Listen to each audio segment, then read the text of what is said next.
The following episode contains content that some listeners may find disturbing. Listener discretion is advised.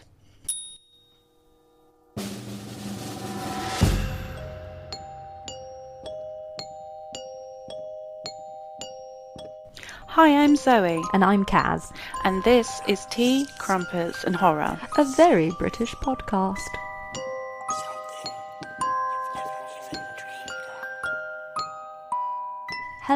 Hello! Hiya. Hiya! I hope everybody is well and welcome back to another episode. And if you're new here, just welcome. Yeah, take a seat, get comfortable. Yeah. Hmm. So how's things been with you, Kaz? Stressful. The work's been stressful. I'm looking forward to some time off. Cool. Well, Oh. I'm not really doing much talking today. That's pretty evident from the astounding lack of talking you're doing right now. Thank you. I've been practicing. I've been practicing on my silence. Is that it? Just like, well, I retire now to my boudoir. So, anything you want to talk about before we get stuck in, or No. no? I don't really have much to say. No, nor do I. We're just going to go actually, be straight honest. into it. We can. Yeah, let's get straight into it and It's see like where we go. 2 with minutes. Do you know what? Sometimes that is exactly what the listener wants. They're like, oh, just don't talk. Just tell me a story. Yeah. Okay, so I don't know what I've written here. I've just written this person has got a mirage of names. A menagerie maybe is the word I'm thinking of. He's just got a lot of names. Oh. Okay. And I got a lot of this information from his autobiography, WikiWand, a few BBC articles, and I've written the MERP. And I don't know if I mean like the mirror or something else. I've just written the MERP. And of course, Wikipedia. And this is the story of Britain's most violent criminal, Charles Bronson.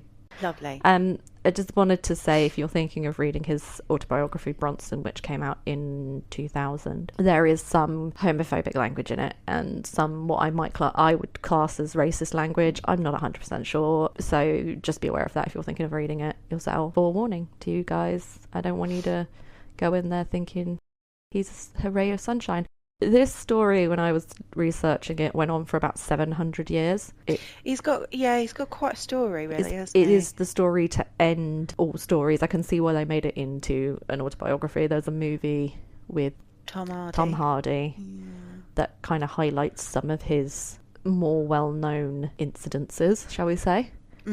I've not seen it. It I've does not look seen good. it yet, but yeah, I'd see it. I mean, Yeah. anything that Tom Hardy does is generally pretty Yeah. damn good. I mean, Except for that one movie with, what's his name from Star Trek? Chris Pine? Yeah. Oh, the And spy. yeah. I wanted to say the spy who dumped me. No, it wasn't The Spy Who Dumped Me. It was a different one. That was a complete. And it was, I mean, It was alright. Meh. Yeah, it was a bit meh.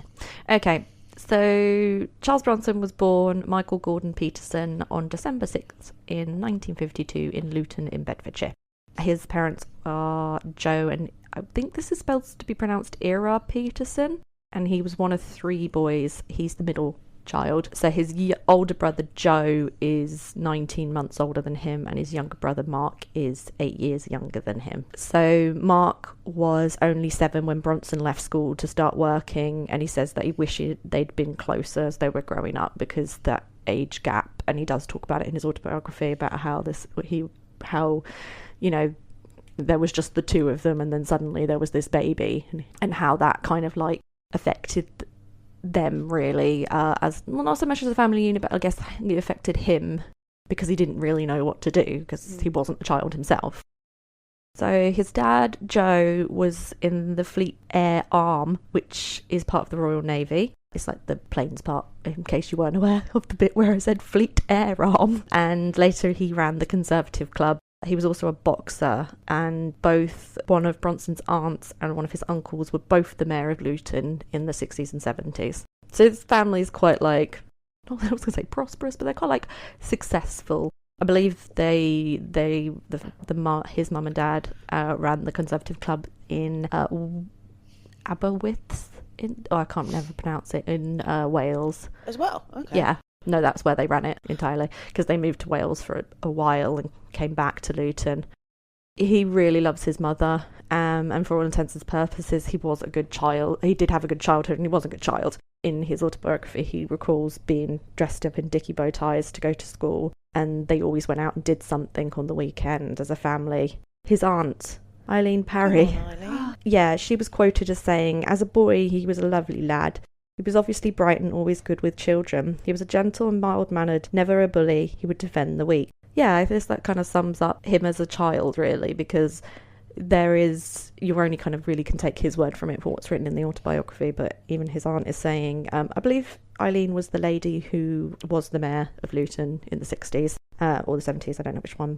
He himself has said he doesn't remember much of his life up to the age of 8, but from the age of 4 and until his teens, he lived in Luton, and he was shy, especially around girls, and when he was at school, his school became integrated, and he wasn't interested in trying to impress the girls. He was just interested in, he says, trying to be like number one and the best person. And also that because he grew up in sort of like the 50s, 60s time, he liked to be well dressed, and he was a mod for a while. I find that kind of, I guess that makes sense for that time period, because people were very well groomed, you know, and especially if you were a mod, you were very, very well groomed. So yeah, at the age of 13, he and his gang of friends were arrested for a robbery. And that was the first time he'd been caught doing anything. He kind of alludes to doing sort of semi-dangerous things up until then. And they'd had quite like a good racket going, where they'd go in and grab things and then run off and sell them on. And for that, he had to go to juvenile court. And he was given 12 weeks of going to an attendance centre, which he had to do on Saturday mornings for 2 hours. And he hated it, obviously. I don't imagine any teenager enjoying, I've got to go every Saturday for 12 weeks. I've got to go sit somewhere. Oh. So I'm not 100% sure what an attendance centre is, really. I couldn't really find any information on it. I guess it's like a version of detention. Yeah, I guess so. That's the word I guess, because it's not quite like a borstal, and it's not quite like a rehabilitation, youth rehabilitation centre, because they're not considering this like a major crime. They're just sort of saying, well, you know, if you go here and if you don't attend, then it's going to be worse for you, and you have to do like, I guess, undertake courses or something, maybe, to, I don't know, who knows, someone knows, someone might know and be able to tell us. He and his brother John attended, did I call his brother Joe earlier? Yeah, his brother's not actually called Joe, his dad's called Joe. His brother's called John, sorry. Typo. Yeah, so he and his brother John attended an all-boys school. John was well liked by the girls, because obviously at this point they'd integrated. And he was in the brass band, and this is where it goes back to it. So Charles has said he wasn't interested in girls at this age. In his own words, he got kicks out of being number one all the time and showing off. And because John was so good in the brass band, he joined the Royal Marine Band at age 14 and went off to complete his schooling with the Marines. So whilst the family was all the family was really proud, because obviously his dad had been in the Marines, but Charles really missed him quite a lot, and that kind of comes back later as well. And then it does say here, then at the same time his school became integrated. Hey, he didn't like this, however, he did get a girlfriend, so apparently he was a bit of a charmer. He doesn't appear to have any issues with getting a girlfriend through any of this, or a wife. He's a bit of a ladies' man, shall we say. Yeah, I can believe that. Yeah. I love the pictures you see of him. He just looks so eccentric. This little like moustache, and he's got those round glasses on. Yeah, he looks mad, to say the least, but in a fun way.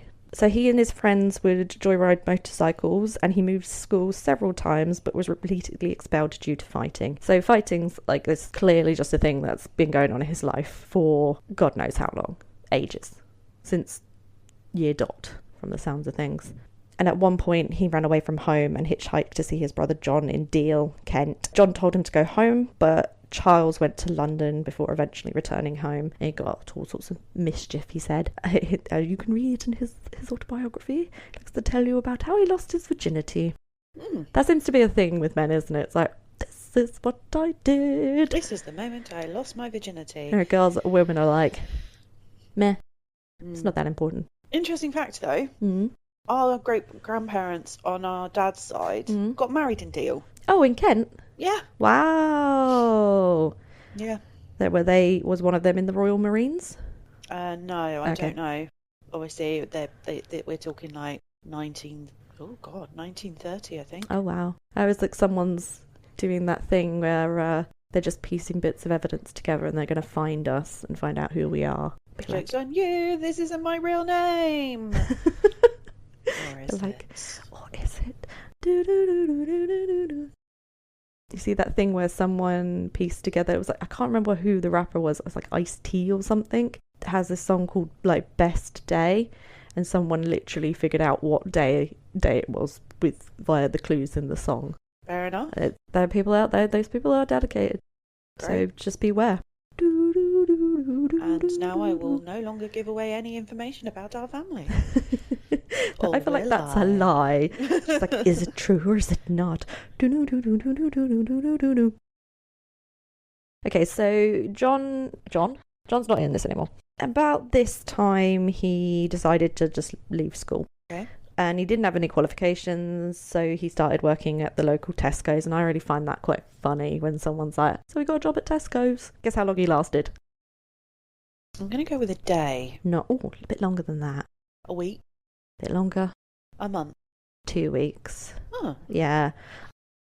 He assaulted his manager and was escorted off the premises. I wonder where this was going.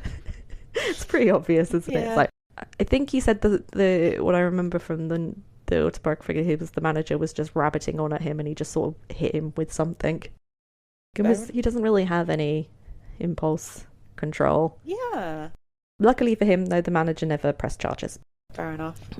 Oh no, this moved. At age 15, he left home with a friend and they travelled all over, stopping to see his parents' family, his mum's family in Ellesmere Port, which is in Cheshire, before moving on to Dublin and Belfast. They had issues with the police over there and eventually returned to Luton. How are we going to solve this? We're going to move. We're just going to go back. I suppose we'll go out to Luton. Upon his return to Luton again, his dad was able to get him a job with a friend of his who was a local builder, and he was a hod carrier. And I found out like a hod is that thing you see people carrying bricks on. So it's got like four sides and then you slide them in and then you just slide them off. That's what his job was, and he got like quite fit from doing it. He said he liked his job, but he couldn't get along with one of the co-workers and just kind of was like, I could fight him or I could just stop turning up, and he just decided to stop turning up. And then from there he kind of went on and worked in a variety of factories, including a hat factory and the dye factory, which I would love them to bring that back as an industry, because imagine being like your first job out of school was being like, I worked in a hat factory, my job was steaming bowler hats. Yeah, but people don't really wear I think we should bring back bowler hats as a requirement. I don't know. And I mean, most places, gonna go somewhere else. You could get like labour. Yeah. Thanks. Thanks for depressing me. In case anybody doesn't know what I'm talking about, we're talking about child slavery over in the Middle East and the Eastern countries. Well, I'd like to talk about child slavery now. Let's talk about child slavery. Let's not talk about that's a different podcast. Yeah. He got drunk a fair amount and started taking Purple Heart, which is speed. And it was really cheap back then. It was like you could get a bag of that for like half a penny or something. What's that in today's money, Kaz? None of your business. Okay. None of your damn business, Zoe. I'm imagining not as much as a bag of speed would cost you now. I don't know the price of a bag of speed. I'm just assuming it's for anybody out there who does know, keep it to yourself. Yeah, we don't want to know. Oh no, I've lost my spot. He does go on to later say that he despises taking drugs. Now, he doesn't. Well, I suppose you've got to go through it to really be able to be like, I hate drugs. Yeah, I suppose. Yeah. So as he was growing up, a lot of his friends were going into the Borstal, which, as I said earlier, it's like a type of youth offenders centre.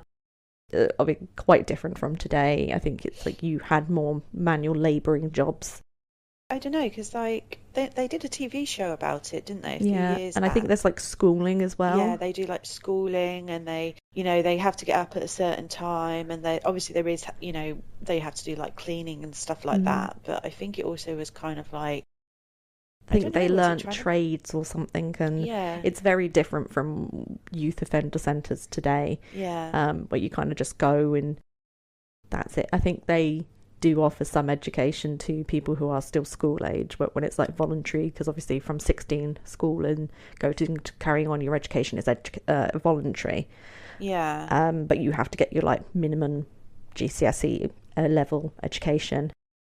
So I'm going to refer to him as Peterson for this. I probably should have mentioned at the top until he changes his name to okay, Bronson. And Peterson didn't want to end up in the same way, so he moved to Elsport in Cheshire with his grandparents on his mother's side, and he worked as a labourer, plasterer, and eventually, after a while, his parents moved up to Elsport as well, and that really like cheered him up yeah, because he missed being with his family. He didn't want to move there by himself, but he kind of made the decision it was the best choice for him. yeah, And like many of the times in his life, things seemed to be going well, but then things would go wrong. So he was still drinking a lot. And eventually he even sold like his watch to be able to afford to go out. And he would say like he didn't really have friends because what people would want from him was to buy them a drink. And then if they couldn't, they just weren't they just weren't interested in him anymore until he had money again. He hated that. It was, well, yeah, it's a shitty thing to do. If you do that, you are a shitty person, full stop. yeah, Yeah, buy your own fucking drinks or buy someone else a drink every once in a while. Don't be that dickhead. That's my tip of the day. So he's like, that's a terrible tip. yeah, Yeah. So unfortunately, he was arrested for smashing up some cars following an argument with his girlfriend's father. Again, got a girlfriend. He was charged for criminal damage and remanded in custody at Risley Remand Centre. And he goes there quite a lot. So what they used to do is, from the sounds of things, they used to send you to the psychiatric wing for a week to undertake assessment, and then you get moved into the general population. And that's what happened to him. And it was there he met a fellow prisoner called Snowy. And Snowy sort of just showed him the ropes of how to survive in prison. He really hated it there. But thankfully for him, after his court date, he was just given a fine and a probation. And a lot of people had said to him, you're not going to get prison time. This will be the only time you're in here because it's such a minor offence. It's just criminal damage. yeah, So following his release, he continued to drink and fight on nights out, and he was barred from a number of establishments, because you would be. And it was at this time, he was arrested for stealing a lorry of, this is the greatest, of 3-piece suits. But then he crashed into a car. What he did was he'd kind of made sure everybody else got out and got away, and then he had hurt his leg. But he walked 90 miles from the crash to his parents' home, where the police had been waiting for him because someone had ratted him out. wow, Yeah, so one of his friends got home and just was a snivelling little shit and called the police. I'm not condoning this, just to say. I'm just saying that, if you're going to be committed to doing a crime and then something happens, like they say on affirmative murder, carry that energy all the way through. yeah, Keep that energy going, because if you are not, then you shouldn't have done it in the first place.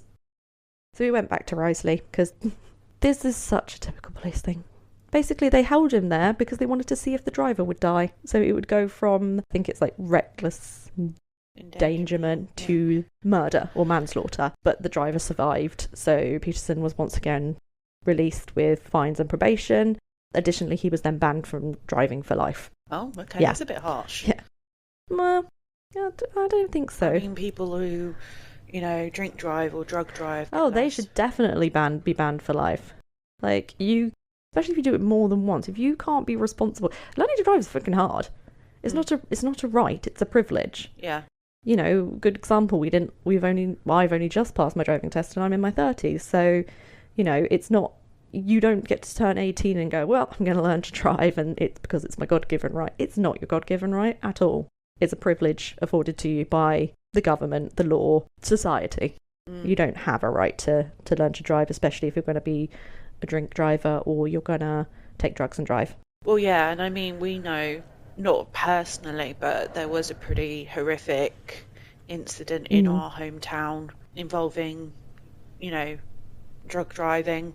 And yeah, and that's a very fine example of A very tragic story as well. And I think what was so frustrating about it is, I can't remember exactly what his sentence was at the end of it, but he got a sentence which I felt was very mild, given what he had done. And he'd also just gone back to a party. He'd left them there and just went to a party. Yeah. He was then arrested for his role in a smash and grab and sent back to Riceley for a third time. And he was given, at this point, he was actually given a sentence of 3 months detention. During all this, he had met and started dating a lady named Irene Kesley, and they were married 8 months later, when she was about 4 months pregnant, and they had a son called Michael Jonathan Peterson. Aww. So in 1974, aged 22, all that happened before he was 22. He was convicted for armed robbery and received a 7-year sentence, and this is where things really started to take a turn for him. So he was originally sent to HM Walton Gaol, which is now HM Prison Liverpool. Okay. Yep. Everything in this is just... there's so many prisons where I'm going to be like, it's now called this, and it's now called this, and so it's while this we where. learn a bit about Charles Bronson, we also learn a little bit about the British prison system. The British prison names, and the fact that most of them look a bit like, all the old ones look a bit like prison, like not prisons. Well they are done, prisons. Cass. Hey, well done. Hey, give her a raise. They look a bit like castle dungeons, really. They're like Well, this is oddly apt. Yeah. Okay. I think Walton Gaol definitely looks like one, and he does go to some of the more famous ones as well. However, whilst there, he assaulted 2 fellow prisoners without provocation, and he was moved to the punishment wing, where he spends a lot of his time during this. In 1975, he was moved to Hull Prison, which is still Hull Prison. He was there around the same time as Charlie Wilson, who was part of the Great Train Robbery in the 60s. Oh. At Hull, during an incident, he was injected with chloropromazine to calm him down after refusing to undertake prison work and smashing up the workroom after an altercation with a prison officer. However, it made him really ill, and he was placed in what was called the strong box.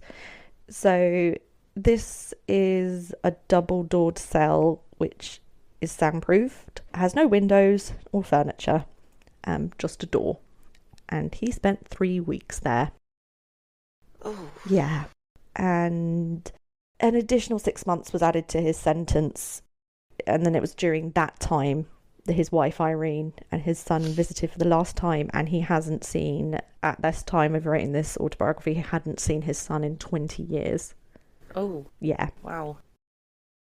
So he continued to be what they were saying was a highly challenging prisoner, and he was repeatedly put in solitary confinement, which you can imagine is going to do quite a lot on his psyche. Yeah. And as you kind of go on reading this, you do start to feel quite sorry for him, because it's like, this is really messed up. Like, the way the prison systems continue to treat him, rather than try and help him, they've continued to just put him in solitary confinement.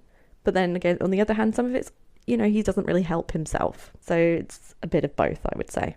Yeah, and I think also you got to remember, I'm guessing around that time, things like mental health and mental well-being were not really things that, prison officers would take into regard when it came to criminals. Yeah, so I'm not saying that obviously what they did was right, because it clearly wasn't, but they, for them that was the solution, was to put them in solitary confinement. Yeah, and I hope that taught them a lesson. Yeah, I mean, and I think I watched a panorama that was about the G4 and the way they had treated young offenders. Yeah, I saw who that were as well. Considered to be highly challenging. So you're talking about people who do have some form of maybe learning disability or something like that, and the way they're still treated in those situations. So I know that they did another one for it's the centre where people who apply for Oh, the asylum centre. No, No? no, it's not what it's called. It's basically the one where if you are being deported, it's where you get held. And again, this particular security company or this company were running it at the time, and this there came out, another panorama came out with regards to that, and our friend's now ex-husband was training at the time that it came out, but I believe the recording had happened or the investigation had happened before he turned up. But he did say that two of his trainers were actually in those videos. Wow, I didn't know that bit. Yeah, but yeah, that again threw light on the whole situation. But I think with that, it was just more people taking advantage. Yeah, it's one of those things where it's like some of the worst people get into those jobs because they think the point of the job is that they just beat people up and seems like it bully sometimes. people around, and that's not why you do it. So he did attempt to escape one day whilst he was out on his daily exercises, and he did this by basically vaulting himself over the fence, which is pretty impressive, I've got to say. Unfortunately, he shattered his ankle and then spent 5 months on the punishment block. And he was given an additional 9 months after assaulting a gentleman called John Henry Gallinger, who was a fellow prisoner. He had been charged with grievous bodily harm, but this was then dropped to sort of like unlawful wounding. He hit him with a glass jug.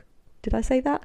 No, you just told me now. He hit him with a glass jug. So Gallinger, yes. What was his deal? I think I might have gotten him confused with someone else. I think he was a child sex murderer. Yes, because he did take offence to those types of criminals, if I remember rightly. That was quite there's him and another guy that we'll talk about in another episode at some point.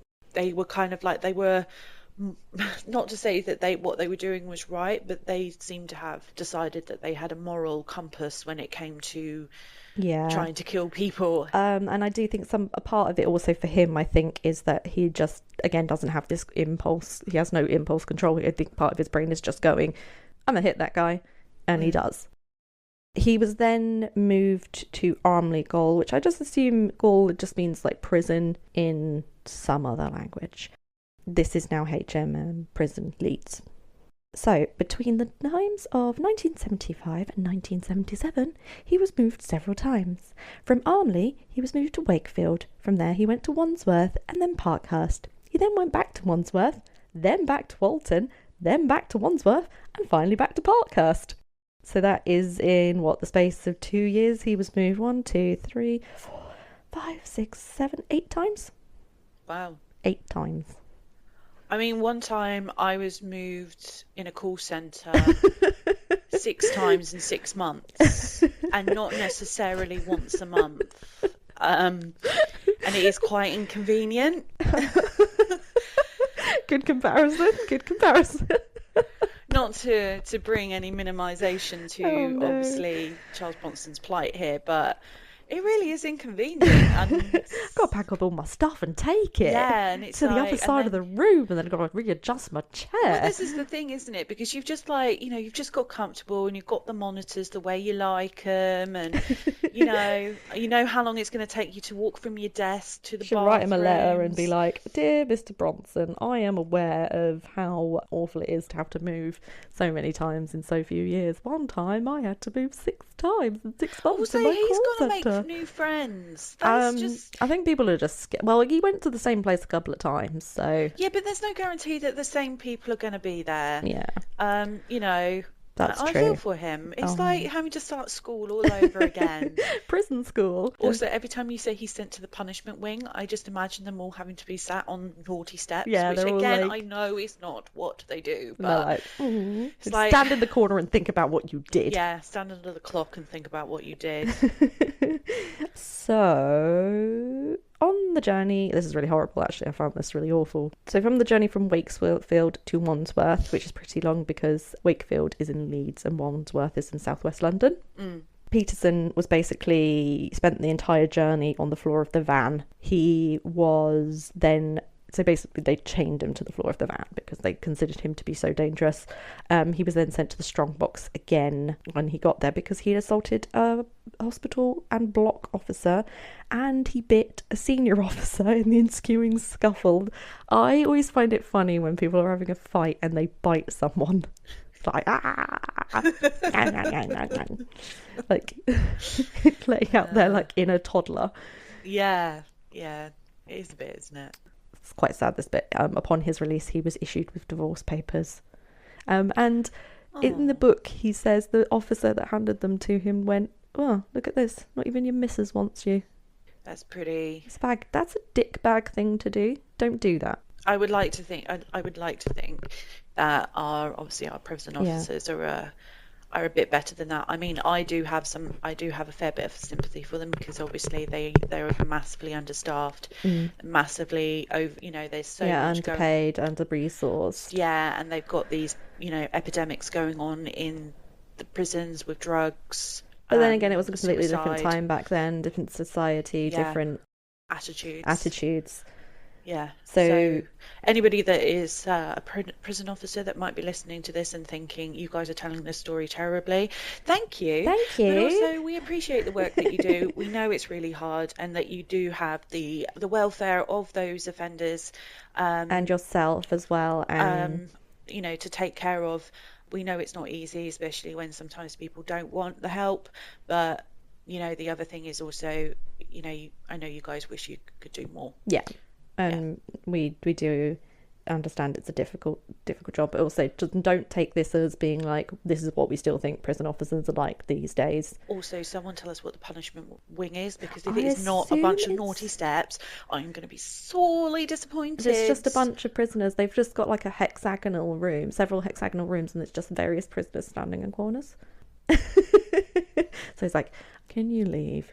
It's like that Simon Semple thing I told you about this morning, where it's like, you could just not share it with any of your friends. Yes, and I have blocked it out so well. I will tell you at the end about that. So whilst at Wandsworth, he attempted to poison another inmate by feeding him glass. So basically, when you go into prison, you get like, yeah, okay.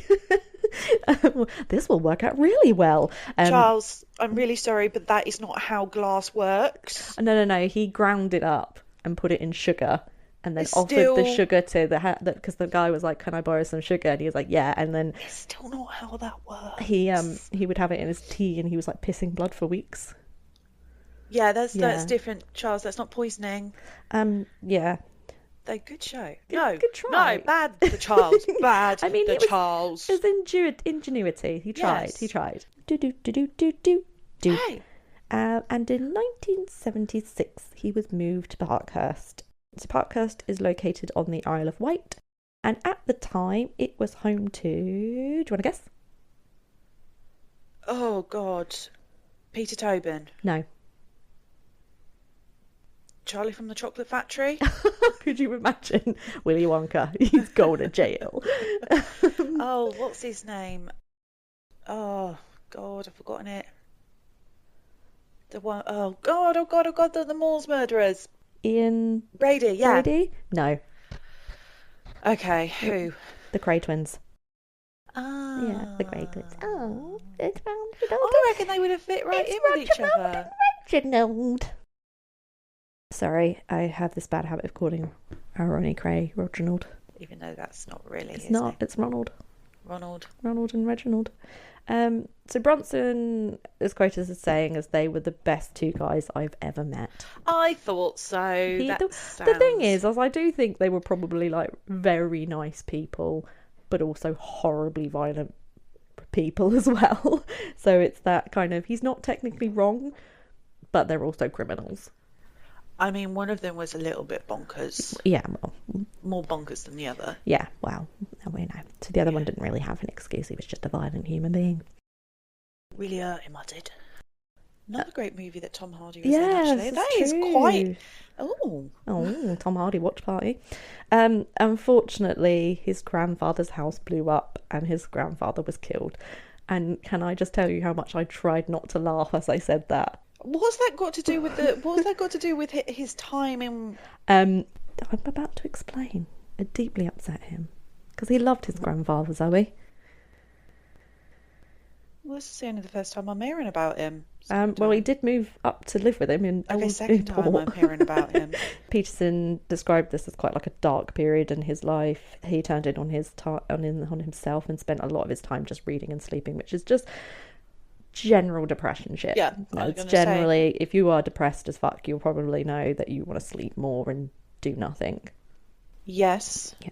Yes. Yeah. Motivation is low, and you're tired all the time, and and you don't really communicating or interacting with people is a lot harder. Yeah, it's a lot more effort than. Anyway, he himself notes that he was very unwell during this period, and that the isolation he was kept in really affected him.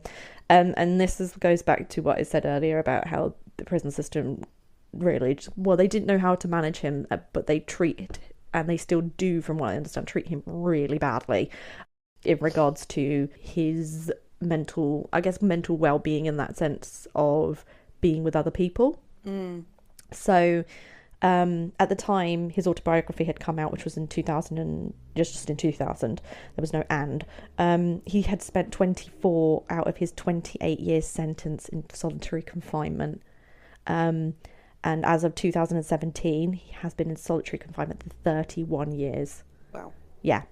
And he spends a lot of that time obviously doing workout regimes and releasing books and stuff like that, and doing art, but that he's had to push himself to do that. Yeah. There's been some encouragement, but a lot of that has been him doing that himself. And you can see how that, if we are talking about people being in solitary, in lockdown in solitary for a few weeks or a couple of months or whatever, and being alone, imagine being in solitary and only going out to eat. Well, I don't even know if he gets to go out to eat, and going out to exercise once a day and shower maybe for 31 years. Yeah, and I think the other thing is that you can't really compare what we've kind of gone through with the pandemic to that, because we still have our freedoms in the sense that our lives are not confined to one room.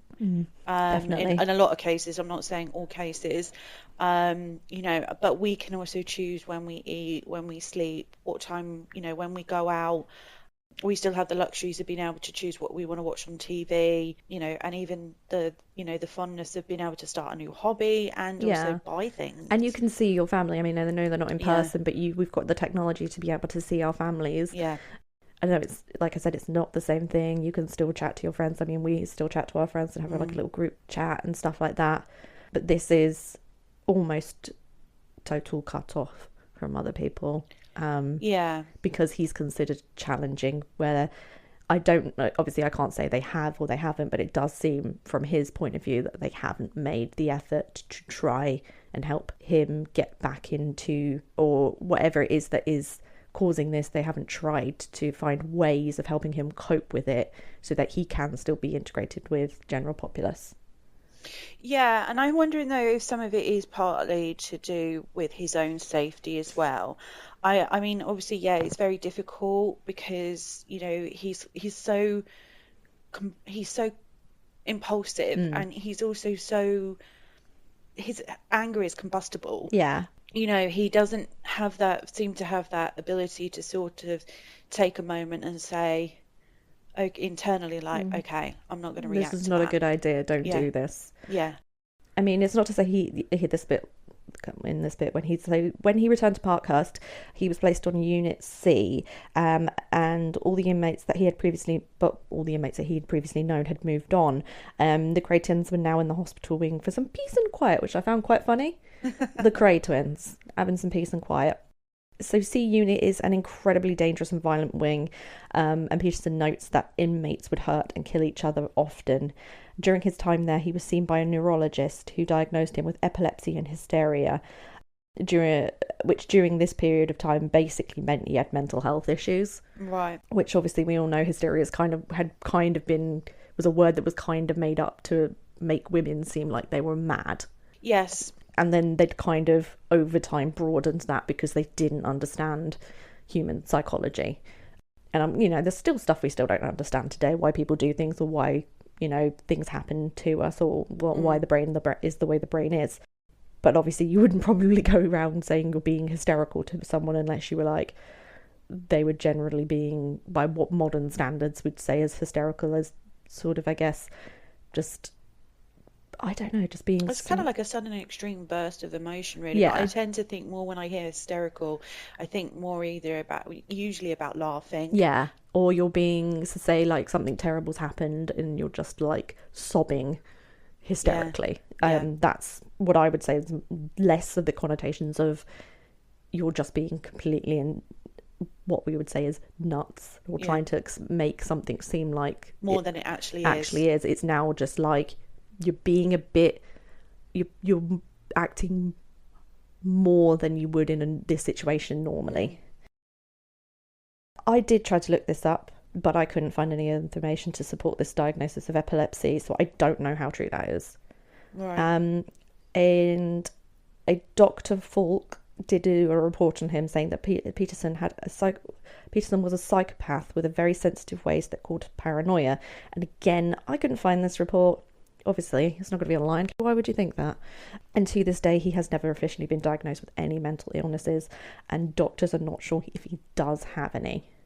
The thing is that mental illness is not that easy to diagnose, especially when you're getting into that level. When you're talking about things like psychopathy. Yeah, and people are good at lying as well. Yeah. And there are numbers of numerous things, like I said previously, that happen in the human brain that humans do that we don't know anything about. And we still don't know. And, he could have... It could just be a case he's not been seen by the right doctor to diagnose. No, and I think, again, this comes down to how bitterly underfunded the HM prison service is, that we can't get those kind of things, those help. But then it's such a difficult story, because I think not only is he one of the most dangerous prisoners alive today, I think he's also, in a way, one of the most loved as well. He's a bit of a character. He's a bit of a... He's definitely a character, and he's kind of one of the things that he's a character that British people will talk about. Yeah, and I think because technically he's not. I mean, his crimes are not. They're not horrible. No, they're typical crimes. Yeah, and a lot of what trying to kill somebody and make them piss blood as well. But then that's continuous all through this. That he does continue to do these things, and what they just add on time to his sentence. That's all they're doing is continuous. He goes in for 7 years, but he doesn't come out for 25. Yeah. So, because all they're doing is adding 6 months here, 2 years there. Yeah. All the way through. And that, I can't see that being a healthy way to manage someone. No. But the thing I've got here is that my impression of Charles Bronson has always been that despite his crimes, and I think you said it earlier, he is a bit of a charmer. He seems like, when he's having a good day, he seems like someone I personally wouldn't get along with. But if he was on TV, I'd probably have a chuckle, say, oh, look, there's Charles again. And I think a lot of people, when he's on a good day, he's probably quite amicable. Yeah, he's probably one of those people that everybody's got one at work. Yeah. The problem is, because he's got this no impulse, it seems like no impulse, and as I said, his temper is so combustible that it just almost seems that is always going to be his downfall. Yeah. And I probably would be a little bit nervous about trusting him as well, because you just catch him on one bad day and what's he going to do? Yes. That said, though, I mean, I'm quite fond of him. I know that you said that he did use homophobic and racial language in his book, I don't know if that actually means that he is homophobic. I don't think he's I wouldn't say he is. I think he's been inside for so long, he doesn't, he probably gets very little information on how people speak now, or and I think again you also got to remember that was 20 years ago.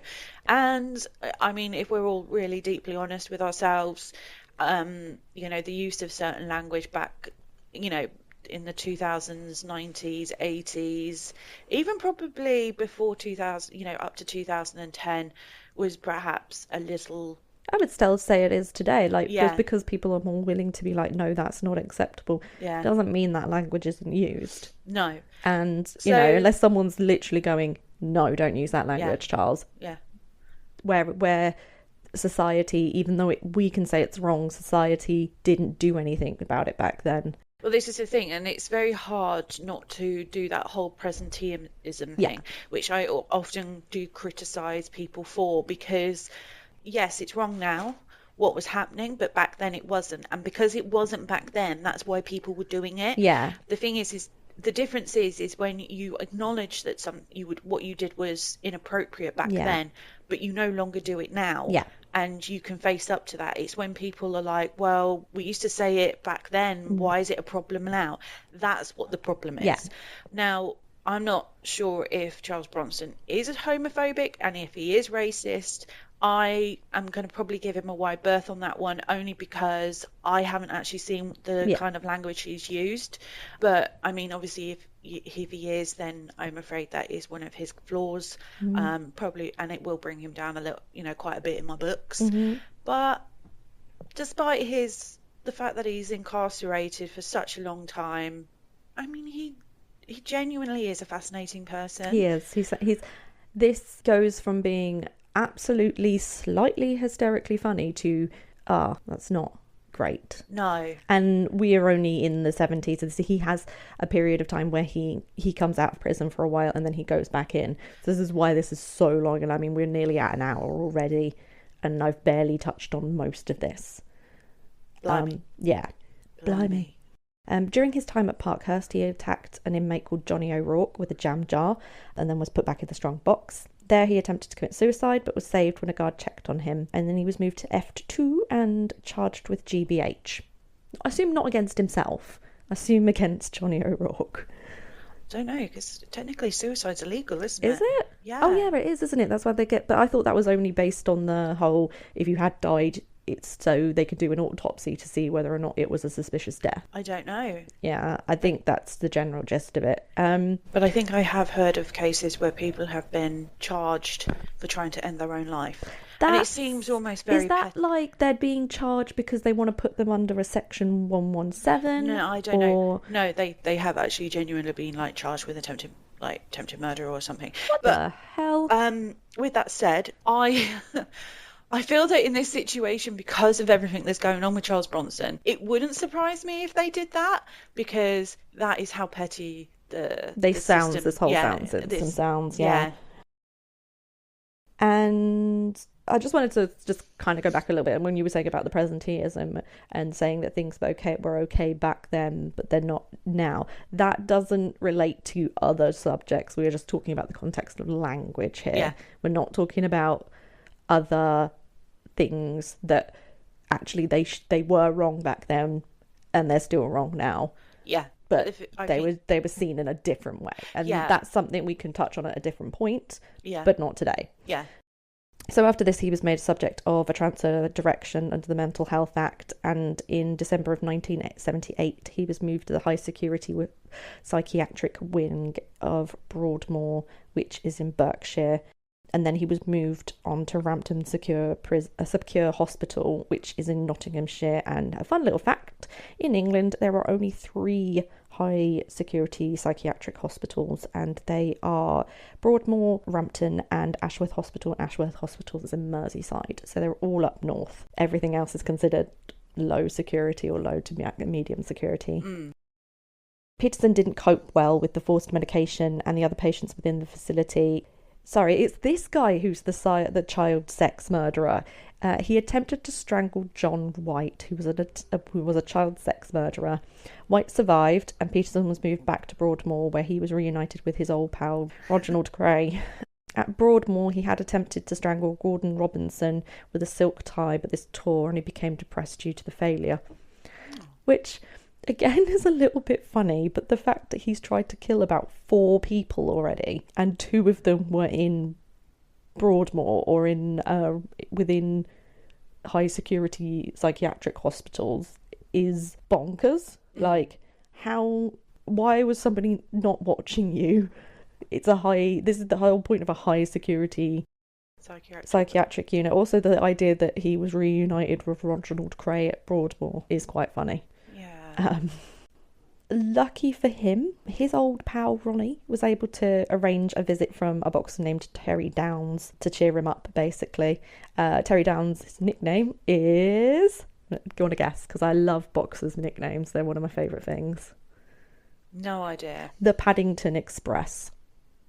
Oh, okay. Yes, yeah, I love it. I love when people are like, it's Terry the Paddington Express Downs. I don't know what Anthony Joshua's is. I'm sure he's got one. I've always just known him as Anthony Joshua or AJ. Maybe he's Anthony AJ Joshua. That makes no sense. That's also really stupid sounding. I'm sorry if it is actually that. Okay, in 1982, he undertook his first rooftop demonstration. He escaped from Broadmoor's roof and tore off a bunch of roof tiles. A short while later, he undertook a second rooftop protest and was able to create £250,000 worth of damage in 3 days before his family were able to talk him down. So I'm impressed because I don't know if I'd have the energy to cause that much damage. I'd get up there and be like, I need to lie down now. Ugh.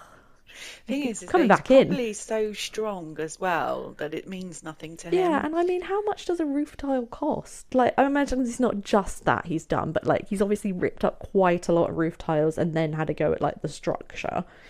But that's a lot of dedication to causing damage. Yes. So, after further treatments, he took up various forms of art, which includes poems, prose, and cartoons, and he has been awarded a number of awards in prison for these. The prison awards, they're not like the Royal Academy isn't going to give him a lifetime membership, I doubt. He made a third rooftop protest, wanting to be transferred, but was talked down following this, and he then began an 18-day hunger strike and was eventually transferred to Ashworth Hospital in June of 1984. At Ashworth, he was more settled because they had more modern facilities and regimes, but he eventually returned to his old patterns of behaviour and used a sauce bottle, to stab an inmate who had made sexual advances towards him.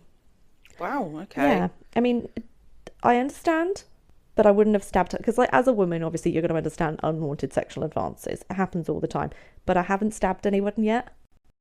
I mean, in a way, he kind of stabbed the guy that started pissing blood with lots and lots I mean, of yeah, so little it's bits not of his glass. first stabbing, evidently. Guess where he went back to? You're never going to guess. Oh, did he go to Broadmoor? No. Oh. Cast your mind back to a young Michael Peterson, returning to Risley Remand Centre in 1985. That's it. And he was placed in the general population. But he was sent back to solitary confinement after punching another inmate.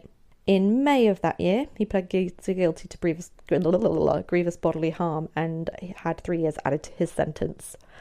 Later in the year, he was moved back to Walton, and then he made another rooftop protest and caused £100,000 of damage this time. Not so energetic. And another year was added to his sentence, and he was moved to Albany, which is basically next to Parkhurst in southwest London. I think or is it on the Isle of Wight? I think it's on the Isle of Wight. On his first day there, he punched a fellow inmate and was quickly moved to London's famous Wormwood Scrubs. I was wondering when Wormwood was going to turn up. Yeah, he was not there for very long. So Wormwood Scrubs, for those of you who don't know, is quite iconic. It's the iconic sort of front of the British prison system, I would say. It looks like a dungeon, definitely. It's very old, and it's the prison that they show at the beginning of Porridge, and I love Porridge. The show, not like the food. Sorry, the show with Ronnie Corbett. No, I can't remember. Oh shit, she knows nothing. I'll look it up. I'll be Stephen. You'll be Stephen. However, he was only there for 2 weeks, and he returned to Wandsworth. So I thought it was pretty bad that he was moved, 8 times in 2 years? Like I said, I totally feel him. In the year of 1986, he was moved a total of 8 times. Whoa, okay. Yeah. Okay, that's going a bit far. Yeah. The only new jail he went to during this time was HM Prison Winchester in Hampshire. Just a side note, you were thinking of Ronnie Barker. Ronnie Barker, very funny man. So when he was at Wormwood Scrubs, he had strangled the governor during a violent outburst. So he's getting to everybody. In 1987, he was moved to Garntree in Lancashire, where he spent the rest of his sentence in solitary, bar 10 days, which he spent at Lancashire Prison. Later that year, he was released and stayed with his parents in Aberystwyth. Oh my God, the Welsh listeners are going to disown this. Welsh listeners, please can you tell us how to pronounce it, because we like learning Welsh words. Yeah, there's a lot of Y's in this. Probably should have conferred with our grandfather. Grandpapa. But we didn't. No, so he remained with them for a few days before travelling down to London by train. This is great. Where he bought a water pistol, modified it, used it to threaten someone into driving him to Luton, and in the East End of London, he undertook a short career in bare knuckle boxing, following the advice of his old mate Reggie. Good advice there, Reg. And he chose a fighting name based on this. Basically, he changed it because his agent said so, and changed it to Charles Bronson, even though he had never actually seen the American actor in any film. So he decided to change his name to the same name, but that was it. He had offered to fight Lenny McLean, but was refused. Bronson reported that for £10,000 he killed a Rottweiler in a legal underground fight. He has noted that he's not proud of this because he loves animals. But he still did it. I'm sorry, Charles. Now we're going to put a black mark against your name. Yeah. I mean, technically it's the second one. Yeah. Got one more chance, mate. We probably haven't, but... There's one thing that I don't like, and that is people who hurt and kill animals. It's my least... for the sheer fun just of anything, anytime. And that is why I don't fuck with cats. Don't fuck with cats. During this time, he met a woman named Alison who became his girlfriend, and on New Year's Day in 1988, to her surprise, he robbed a jewellery shop and sold everything bar one ring, which he saved for her. He was eventually... New Year's Day. He was eventually arrested on January 7th, 1988, whilst out on his morning jog. He had only been free for... 2 days. No, that'd be more realistic. I mean, 6 months. No, 69 days. So like 2 and a bit months. Rough, dude. That's a lot to get done in two and a half days. It is. That is a lot to get done in 2.5 days. Do you mean 2.5 months? Oh, he got arrested and did this fight and did this in 2 days. Just as another side note, apparently you pronounce it Aberystwyth. Aberystwyth. I am probably also pronouncing it slightly wrong because I'm using my Britishness, my Englishness. My Englishness. But yeah, you just exaggerate certain sounds, but it's Aberystwyth. Aberystwyth. I apologise, and there you go. The Welsh say it much more eloquently than we do. Yes, with their lovely accents. Oh, I love it. I love their accents. I love their words. Okay, so he was arrested under his fighting name, and that is when he decided to give up his birth name. So he was no longer Michael Gordon Peterson. He is now Charles Bronson. He was placed in Lancashire Prison on remand. So he was placed in Lancashire Prison on remand as he'd been refused by Bradford Prison due to his behaviour during his first stint there that time. His defence looked good, as most of the witnesses refused to testify against him due to fear. However, his girlfriend Alison then retracted her original statement and became the key witness, as she had been his alibi. After failing a failed attempt to get to the roof of the prison, he was transported to HM Prison Brixton. In Brixton, he was put on the secure wing with 16 other inmates, and in June of 1988, pled guilty to armed robbery and was sentenced to 7 years. He was taken to Wandsworth and then moved to HM Prison Full Sutton. I love that the name of prison's just got more boring. I think, to be fair, Wormwood Scrubs is probably I think it's because with London you can't just be like it's HM Prison London. No, because there's more than one prison in London, and like again where you've got the Isle of Wight, you've got Parkhurst and the other one. Again, you can't just be like it's HM Prison Isle of Wight, because there are more than one prison. He spent time in isolation after punching a prisoner and pouring water on a prison guard. He was then moved to HM Prison Durham, where he spent a month and allegedly bonded with a family of rodents that crept into his cell. Oh, now this is just getting really sad. Kind of cute. It's really sad. I'm feeling for him even more. Yeah. So in 1989, he was moved to HM Prison Long Lartin in Worcestershire, and it seems to be that he settled a bit while he was there. Again, though, it didn't last long, and he went over the edge, running around nude with a spear that he had fashioned from a broom handle and a glass bottle. Wow. Okay. And he was placed in isolation after trying to start a one-man riot. I mean, if anyone's going to be able to manage that, I feel like Charles Bronson is that man. Yes. Was he wearing a cape in this? I don't know. He doesn't say. I mean, I imagine he was nude and still holding his broom handle broom handle spear. He then spent 2 months in HM Prison Bristol before being moved to Birmingham, Winchester, and then on back to Wandsworth. He was moved a number of times due to causing trouble, and while at Garntree, he punched 2 prison officers and took the deputy governor hostage. Oh, sorry, no. Whilst at Garntree, he punched 2 prison officers, and then at HM Prison Falkland, he took the deputy governor hostage as well. So Falkland Prison is in County Durham, just to be clear. This man has been to more places in England than I have. And I'm free. It just goes to show I'm not using it to my potential. At Parkhurst, he was on the receiving end of an attack when at least 2 prisoners stabbed him in the back several times. Bronson refused to speak to the police about it. He recovered without any further incidences and was released from prison in November of 1992. So he gets out twice. However, he was once again arrested, this time for conspiracy to commit robbery. He was remanded at HM Prison Woodhill, which had only just recently opened. Bronson claimed that his then girlfriend, her friend, and the friend's lover had conspired to get him arrested. The charges were dismissed in February of 1993, but Bronson was served with a fine of £600 for breaking the girlfriend's nose. Again, impulsiveness. I'm not condoning him punching his girlfriend in the nose, but it seems to be that's how he reacts to things. Yeah. So less than 3 weeks later, he was arrested again for conspiring to commit robbery and having a sawn-off shotgun. He was placed at Woodhill on remand, where he took a civilian librarian hostage and demanded an inflatable doll, a helicopter, and a cup of tea from the police negotiations. This is so dumb, I forgot about this bit. He released the hostage after he was disgusted when the man broke wind in front of him. Our nervous little fart. Charles Bronson had had enough.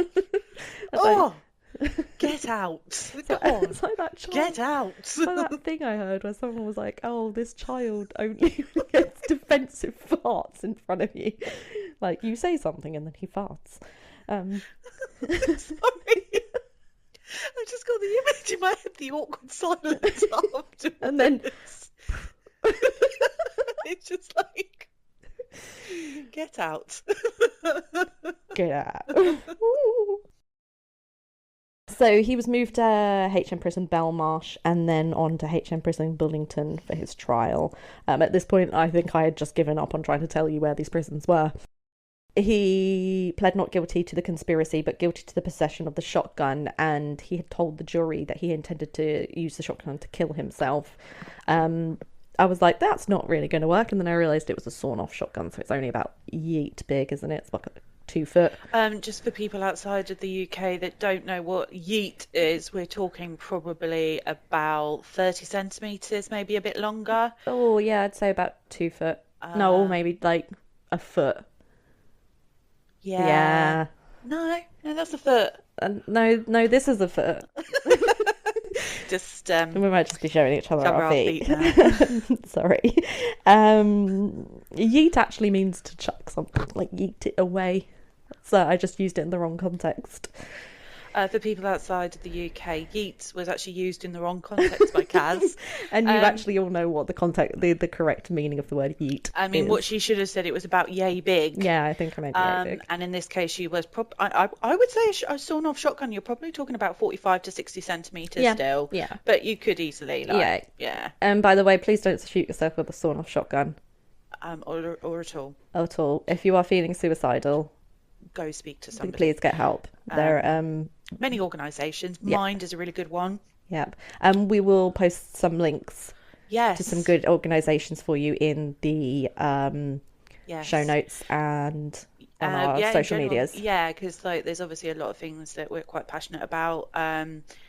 Obviously we won't get into them now because otherwise we'll be here for another hour. I mean, it's still an hour and 15, and I'm like having to waffle my way through this. I will not be able to speak then. Okay, I've lost my plot. And in September of 1993, he was found guilty of intent to rob rather than conspiracy to rob, and was sentenced to 8 years, while his co-defendant was found innocent of all charges. Yep. Okay. He was taken to Wakefield, where he spent 40 days in isolation naked. In November of that year, he was moved to Hull, where he spent a number of months peacefully before he took the deputy governor hostage on Easter Monday in 1994. He was overpowered by guards and transferred to Leicestershire. Nope, Leicester. Why did I say Leicestershire? What? And even I don't know any of the places where around this country, and I live here. He was then returned to Wakefield and placed in what was affectionately known as the Hannibal cage. Oh boy. I got some feelings about this. Yeah, I've got a lot of feelings about this. So the reason it's called the Hannibal cage is because it was previously occupied by one Robert Maudsley, who, according to legend, ate a part of a brain of one of the men he killed whilst in prison. And the cage is actually inspired by that cage in Hannibal. So it is glass on the front. You didn't... I've got some feelings about this. Yeah. I mean, he didn't need to be in there. I imagine Robert Maudsley needed to be in there. But I've got some negative feelings about this. This is starting to get to the point now where it's no longer... This is not good. This is not good for his mental health, which is already clearly quite fractious. I mean, it's one step closer to treating him like an actual animal. Yeah. Really. You just needed to bring guests in and ask them to pay. Yeah. So during this period in Wakefield, 2 prison officers encouraged him to take up art, and he began to concentrate on his cartoon work. But during September of 94, his father passed away, and this was a period where Bronson spent a lot of time in isolation and was moved quite a lot, sometimes weekly. While at HM Prison Highdown, he attacked the governor, who had said he'd felt safe enough with him, telling other prison guards that he would visit him on his own, saying he's okay with me.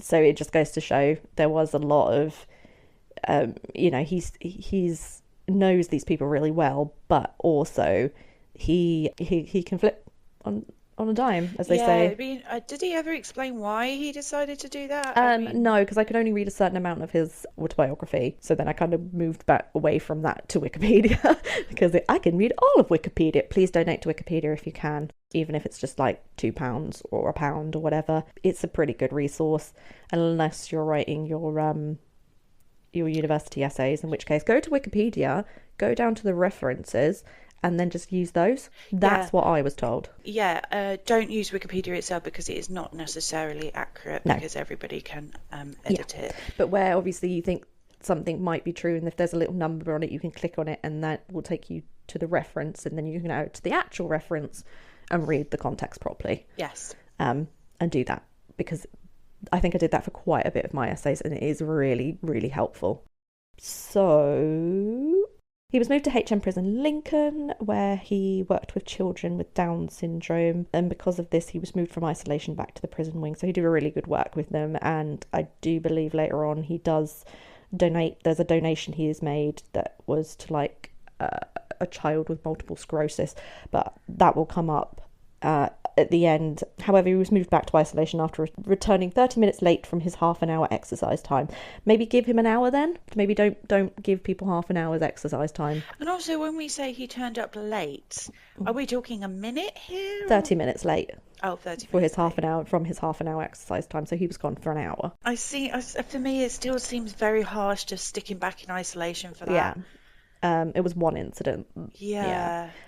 So in April of 1996, he was moved from Birmingham to Belmarsh again, where he took a doctor hostage. And in September of that year, he took 2 Iraqi inmates and another inmate hostage after another Iraqi inmate had bumped into him in the canteen and did not apologise. And whilst I was reading through this, I was like, well, was it really necessary to tell me that they were Iraqi inmates? So the importance of this was that they were all plane hijackers, all three of them. Not the other inmate, the other hostage. So the guy that bumped into him and the two Iraqi inmates that he took hostage were all plane jackers. And I was like, that's a little unbelievable. Then I remembered that this is the 80s and 90s, and there was a lot of tarmac hijackings during that time. A lot. So now I'm a little unsurprised, but I also don't think that you really needed to say they were Iraqi hijackers. I think you could have probably just said all three of them were hijackers of the same nationality. Or, just said three hijackers. Four prisoners. Well, he had, there was only three.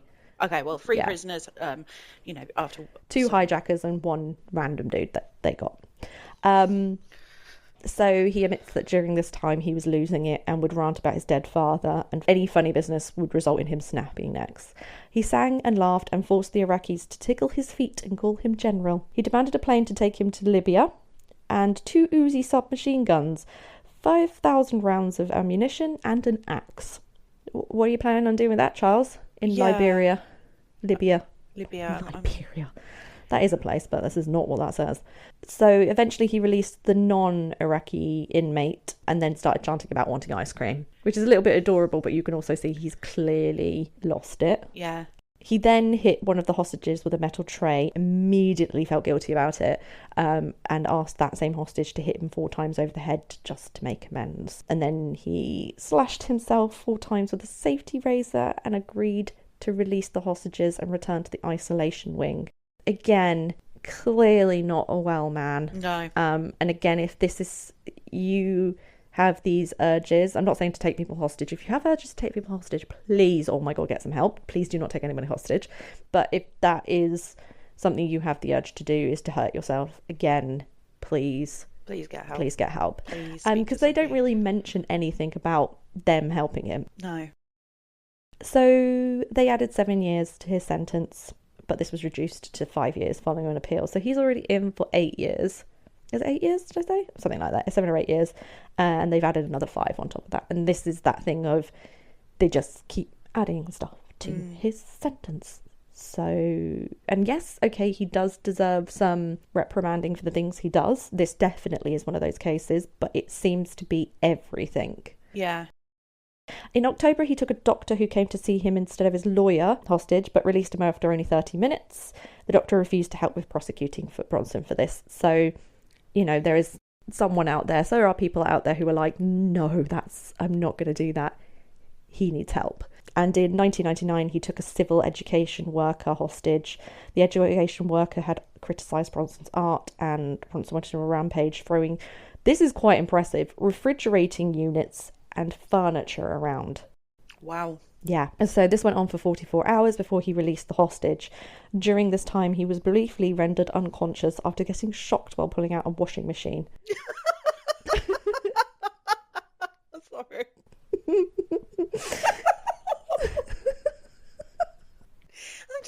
I'm just imagining passed out on the floor.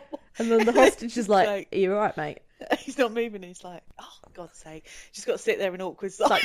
Like, kicking him with his toe. Like, you're right there, Charlie. Later in 1999, a special unit was set up at Wood Hill Prison for Bronson and 2 other prisoners. One of them was our old mate, Robert Morsley, and the other one was a gentleman named, I'm not going to say he's not a gentleman at all, Reginald Wilson, who had killed a doctor in a violent attack without motive. And I did read up on that, and it is very bizarre, and it's probably worth covering at some point. So the unit was part of a plan to reduce the risk that all 3 prisoners posed to staff and other prisoners. I don't think he's still there, but it seemed a bit like, that bit in, no, you've never seen Silence of the Lambs, have you? No, oh, okay. I will never see it either. There's a bit at the beginning of Silence of the Lambs where it's basically when she goes to see Dr. Hannibal or Dr. Lecter, he's in this like specific part of unit of this psychiatric hospital where they will basically have these glass front cages rather than bars. At some point, Bronson began correspondence with Fatima Syria Rehman, and after only meeting 10 times, they married in 2001. During their marriage, Bronson converted to the faith of Islam and went by the name Charles Ali Ahmed. I'm sorry, my pronunciations are really bad, and I'm putting the pressure on myself as well. Although he never legally changed his name. They divorced 4 years later, and Bronson renounced his faith, so he then returned to, I assume, the Christian church. It was around this time that began his appeal sentence, to appeal his sentence. So in 2004, 3 appeal courts judges rejected the application. Bronson testified that his wife and daughter were able to rehabilitate him, and his character reference and reports from psychologists were all positive, but this didn't help. So in 2007, two prison staff members at Full and Sutton were involved in a control and restraint incident in an attempt to prevent another hostage situation, during which Bronson had his glasses broken. Bronson received £200 compensation for his broken glasses. I don't know why I thought I'd tell you that, but I just did. So he was due for a parole hearing in September of 2008, but this was postponed when his lawyer objected to a 1-hour parole interview, requesting a full day to deal with Bronson's case. The parole hearing took place on the 11th of March 2009, but the board refused parole shortly afterwards. In August of 2013, a petition with 10,000 signatures was presented to number 10 Downing Street for calling for his release. And in an enclosed note, Bronson appealed to then Prime Minister David Cameron for him to be able to live what's left of my life and not be buried in the prison system. And this was obviously refused. So in February of 2014, while at Wood Hill, Bronson violently attacked the prison governor in the television room over a dispute that his mail was being withheld, including 2 letters from his mother. The governor suffered serious bruising, and in July of 2014, Bronson was sentenced to 2 years. Really. The prison had accepted that his mail may have been unacceptably processed. In August of 2014, Bronson announced that he was changing his name via deed-poll to Charles Salvador, in tribute to the artist Salvador Dali, and in a handwritten statement on his website, he has a website, I've not been on it, Salvador stated that the old me dried up. Bronson came alive in 1987. He died in 2014. Under this new name, he began creating works of art described as fantasy reality, and a collection of these works went up for auction in October of 2014. So Salvador proposed to actress Paula Williamson during a prison visit on the 13th of February, in 2017, and she accepted after only had been visiting him for 5 months. Just a note, I think she used to be in like Coronation Street or something. Yeah, she used to be in Coronation Street. Yes. Williamson is stated as saying, "Charlie is a changed man. It is my hope that he will be released by my 40th birthday in August 2020, and they got married in November of 2017. It was reported, however, in July of 2018 that Salvador had asked for a divorce after photo evidence of her and holiday goers in Tenerife surfaced. You know, those usual sort of, I guess, the kind of like sexual ones. Williamson counterclaimed he had requested his wife to wear a catsuit when she next visited him, which she said no to, which was fair dues for her. However, sadly, in July of 2019, Williamson was found dead in her home on Stoke-on-Trent, but her death has not been considered suspicious. No, I believe from what I read that there was, and I'm sorry if I do get this wrong, they believe that she may have overdosed on cocaine. Oh, yeah, that's quite sad still. In November of 2018, Bronson was found not guilty at Leeds Crown Court after being tried for attempting to cause grievous bodily harm with intent. The incident the previous January had involved Mark Doherty, the governor at Wakefield Prison, and as the quote goes, "For the first time in 44 years in prison, I never intended to be violent. I never meant to hurt the governor." That's what Bronson told the court via video link while defending himself. Shortly after his acquittal, he was moved to Wood Hill, where he remains currently. So that's the first time I've heard him. Well, no, it's not the first time at all, actually, that's a lie. But it's that almost, again, where I'm coming back being like, okay, well, I don't know what he did to this, supposedly did this to this guy, but he was attempting to cause grievous bodily harm. It's almost petty now, trying to get him to stay in there. So over his time in prison, Bronson has published 11 books and won 11 Costello Awards, which is given by the Costello Art to help support ex-offenders, detainees, and secure patients to express themselves creatively. In 2010, his art was displayed outside Angel Tube Station as part of an exposition by Art Below, and the National Victims Association did not approve of this. What they said was that they did not approve of Bronson to engage with the British public in this way, and his work was soon removed by an unknown party. So in 2014, the sale of several of Bronson's pieces raised thousands of pounds, which paid for a holiday for his mother. Those pieces had previously belonged to his friend Ronnie Cray. So in his estate, they had sold those pieces and given the money to Bronson's, Salvador's mother to allow her to go on holiday. In 2016, he sold more pieces to raise funds for a child with cerebral palsy. And in June of 2020, Bronson was given the right to, he is planning a final parole hearing after being given the green light to challenge the ban on parole board hearings being held in public. So it would mean that people would be allowed to go in and see his parole hearing. If freed, he said, he has plans to become successful in the art world. And that is the story of Michael Gordon Peterson, Charles Bronson, Charles Salvador, and Charles Ali Ahmed. Ahmed? Yeah, Ahmed. They're all the same person. That's a lot to take in. Yeah. I'm sorry I rushed that last bit, but it was very, very long. I didn't think it was going to take me that long to get through it. Yeah, I have a lot of feelings about it. Obviously, I have mixed emotions, if I'm dead Yeah, honest with definitely. you. That's the same way I feel. I mean, part of me hopes, actually a big part of me hopes that he does get, he is successful in his next parole hearing, whenever that might be, because he does deserve to, get to spend the last few years of his life. Yeah, I mean, he's not seen his mother, he's not been outside, he's not had a chance to form proper relationships or even potentially seek alternative help. I'm not saying like he's not gone to see like a Reiki or whatever. I meant like he's not had a chance to go and source his own psychiatric help or medical help. It's all been governed for him.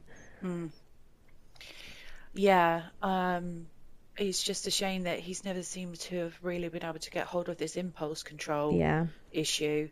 And obviously there are things that he's done which you can't excuse. Exactly. But at the same time, it's almost like the prison system was just becoming petty.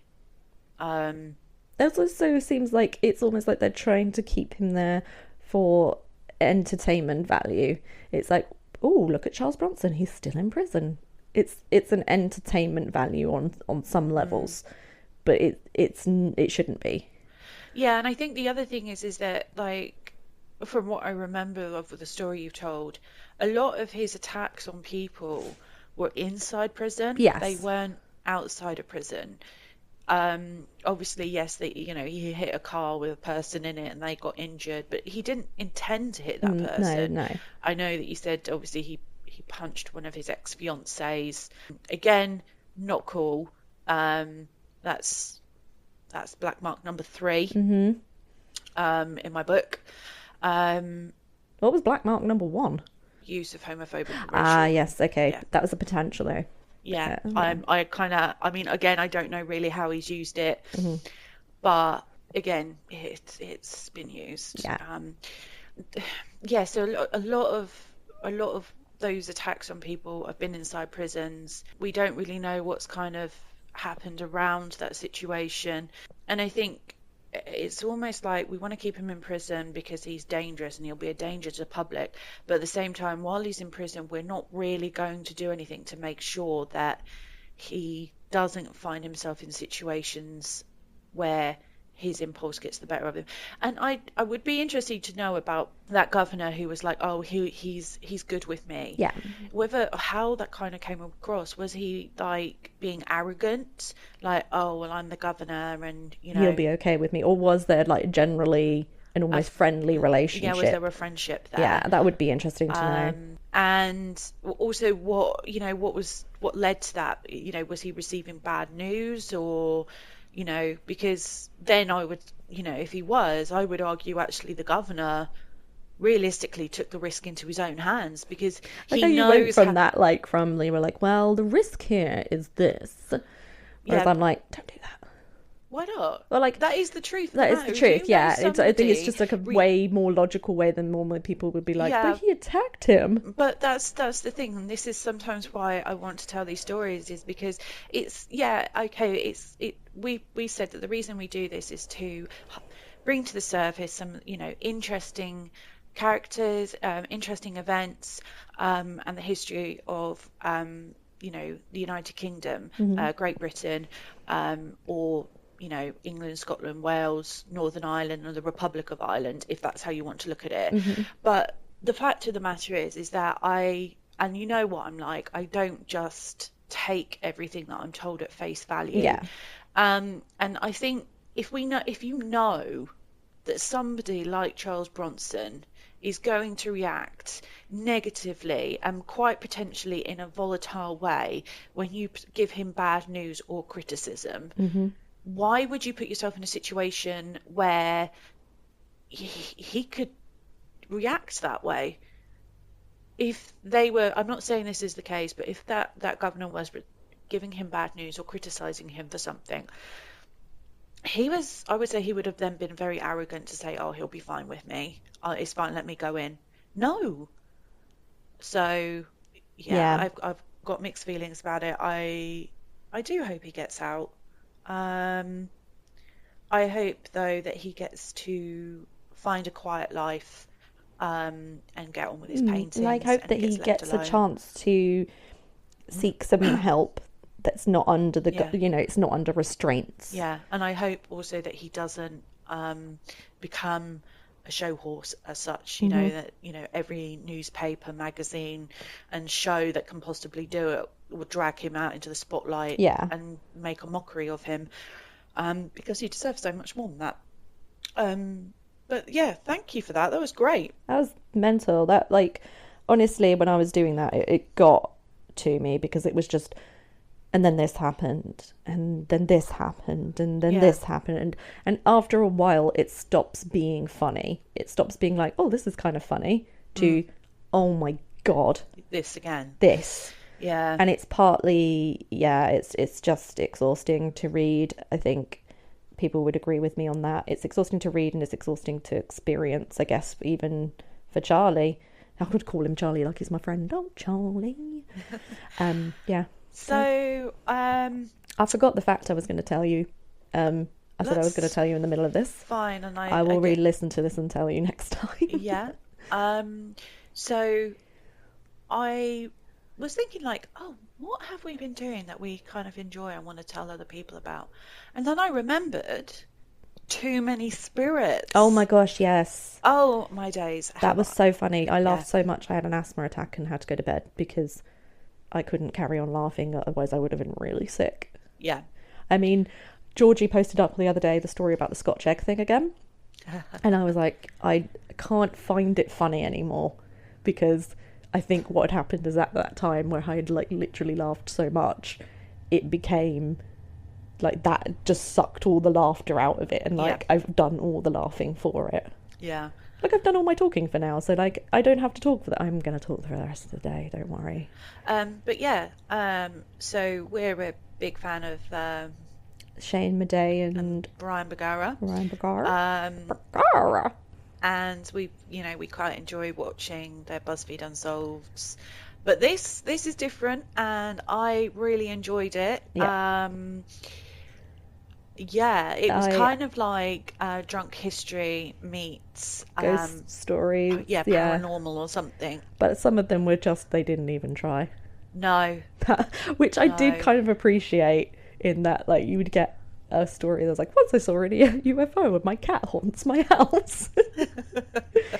By the way, the UFO was actually a drone. Surprise! The UFO being a drone and them debunking themselves was really funny.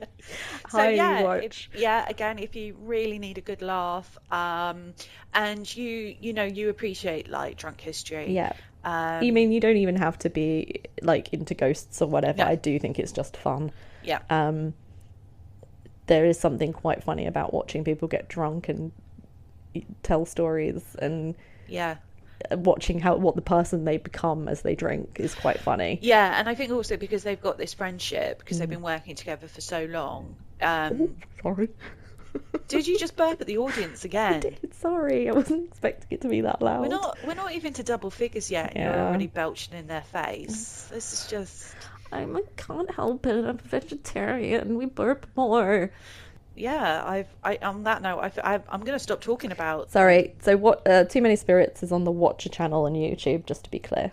Yes. So if you fancy a laugh, if you need something to double over with and start an asthma attack with, go check it out. Just really want to cheer yourself up. Let us know what you think of it, because we're interested. And also, if you check out Kitchen and John and the Ladylike Ladies, and I think because they've moved from I would still watch their stuff from BuzzFeed. They have said themselves, still sponsor it, just still support it. But it would be really cool to see what they do. I know they've got a podcast on YouTube, but I really want to see what they do as a team together on YouTube as their own channel, really. Yes. That'd be good. Yeah, it would be interesting to see how they develop themselves. Yes. So far it seems very promising. So so let us know what you think, and obviously let us know what you think about our stories. Give us some constructive criticism. Do you want us to be more structured? Do you just like this round? What does more structured mean? Yes, we had this discussion. I just outed myself. Yeah, it nearly became a very heated discussion over some delicious Turkish food in a restaurant in the town / city / dwelling that we live in on the coast of England somewhere. On the beautiful coastal area. The beautiful coastal area. Somewhere in Europe. Yeah, somewhere Are we in Europe? Yeah, we are in Europe. Yeah, we're still in Europe. People are like, we're not in Europe. We're not leaving Europe. Can't leave Europe. That's a continental shelf. Yes. But yeah, please rate, review, subscribe, download. Yep. Give us feedback. Good feedback. Please don't be mean to us. Yes. We're very sensitive people. Let us know your thoughts about the stories that we told you. Any interesting facts you know about those stories. What you think about Watcher, what you think about Too Many Spirits, what you think about Kitchen and John. And I will try and come back and tell you the interesting fact I was going to tell. Yeah. But I've forgotten. I really should write my facts down. Yeah, and if also any of the other recommendations we made, like or if you've got recommendations for us. Yeah, because we're not all about true crime and horror. Yeah, we like some funny stuff. Yeah. Tell us what your thoughts are about sports, because obviously we've said in a some previous sports. episode I like ice hockey. I like cricket. I like rugby. Yeah, I like rugby as well. I like Formula One. Yeah. Tell us what you think about next year's Formula One lineup, or what you think about the current state of the